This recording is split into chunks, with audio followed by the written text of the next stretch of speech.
Have you ever felt like your brain is just a browser with way too many tabs open? You sit down to do one thing, maybe read a book or just think for a second, and before you know it, you're completely lost. Yeah, if that sounds familiar, you're definitely not alone. The author Johann Hari, he just nails this feeling.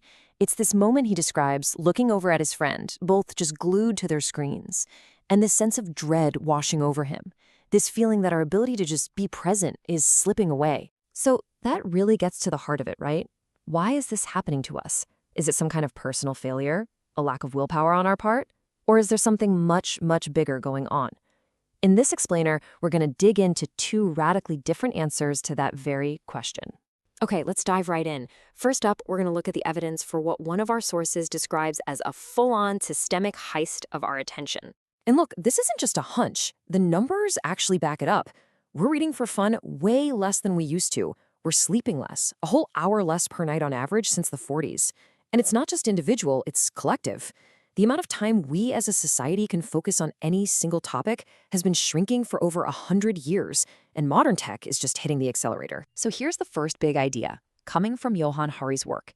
It's that our focus hasn't just been, misplaced, like a set of keys. No, the argument is that it has been actively and deliberately stolen from us. But, okay, if it's a heist, that means there have to be thieves, right? And a method. So who's behind it and how are they pulling it off?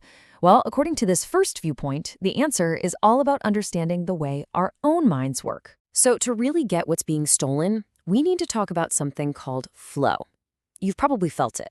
It's that amazing state of deep focus where you're so into what you're doing that time just melts away. But to get there, you need three things.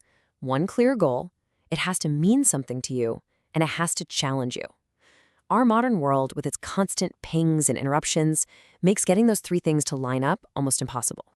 Now, here's the weapon the thieves use. It's a built-in vulnerability in every single one of us, the negativity bias. We are literally hardwired, from an evolutionary standpoint, to snap our attention to things that make us angry, scared, or feel threatened. It was great for spotting lions on the savannah, not so great in the digital world. And listen, this was not an accident. Don't take my word for it. Here's a quote from Sean Parker, one of the early investors in Facebook. He flat out admits it. They knew they were exploiting a vulnerability in our psychology. The business model is literally built on a very simple, very powerful truth. If it's enraging, it's engaging. All right, I want you to take a deep breath because we are about to make a hard pivot to a second and frankly a wildly different explanation. This one comes from more conspiratorial sources, and it argues that profit is just the cover story. This view suggests we're not just in the middle of a heist, we're actually inmates in a perceptual prison. So let's compare these two ideas side by side. The systemic heist theory says this is basically an economic problem. Our attention is just collateral damage in the hunt for profit. But the perceptual prison theory, it says this is a crisis of reality itself. The goal isn't profit, it's to deliberately trap our consciousness and keep us from realizing our true power. Okay, so if it's a prison, there has to be a warden, right? Who is the architect of this system of control? Let's explore who or what is behind it all, according to David Icke's book, The Answer. According to this viewpoint, the architects aren't human at all. The source claims they are non-human entities called archons, a name that comes from old Gnostic texts. In some Native American traditions, a similar concept is called Wetiko. The idea here is that these are parasitic beings that exist in an unseen reality and literally feed on negative human emotions like fear and division.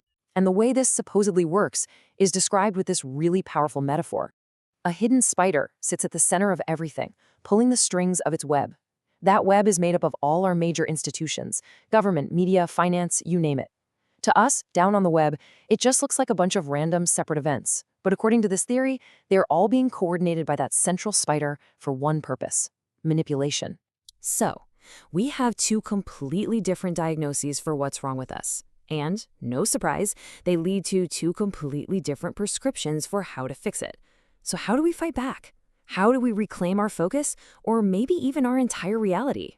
Path number one is all about fighting the heist. The solutions here from Stolen Focus are practical. On a personal level, it means things like using pre-commitment devices, like literally locking your phone in a time safe. Bahari argues that's not enough. We have to band together and demand huge systemic changes, like banning surveillance capitalism as a business model entirely. and pushing for things like a 4-day work week to give us back our time to think. And then you have path 2, break the prison. Now, this approach is on another level entirely. It's not about changing the system outside of you, it's about changing yourself on the inside. It's about things like raising your own consciousness to a frequency of love that these so-called archons can't touch. It's about practicing non-compliance, simply refusing to cooperate with the systems designed to control you. Which brings us right back to where we started. When you look at everything, what's the real story? Is our attention just being hijacked by a flawed, human-made system that's greedy for profit? An unfortunate accident of modern commerce? Or is our entire reality being carefully and deliberately engineered by some unseen force? Is this crisis happening by accident, or is it all by design?